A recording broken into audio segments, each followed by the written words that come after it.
Sa pinakaunang higayon, gipahitabo sa lokal nga panggamhanan ang Binulig Half Marathon 2024, subay sa selebrasyon sa 12 Binulig Festival. Dagsa ang mga partisipante diin mikabat sa dulan 700 runners ang miparehistro aron moduyog sa kalihukan.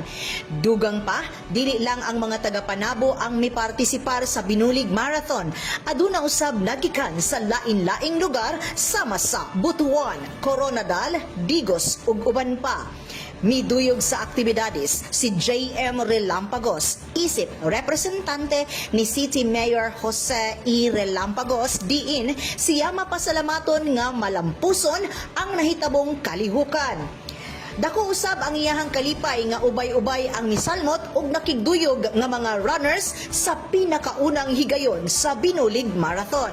Ang Binulig Half Marathon 2024 adunay gitanyag nga upat ka kategorya, mao ang male and female 21 km category, male and female 10 km category, 5 km male and female category ug ang kids category nga maoy nagdala og bida sa maong aktibidades. Sa 21 km male category, first placer si Jemboy Lugay.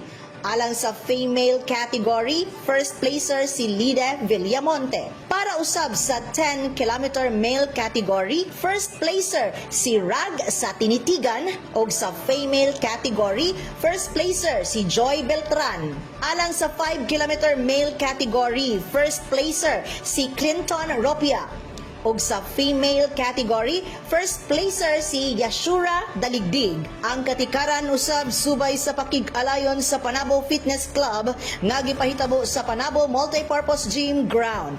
Kauban sa kamera si Louie Panagsagan ug Christian Constantiniemo. Kini si Dali Amag nga gikan sa City Information Office Broadcast Services alang sa Frontline News Panabo. Importante, informed,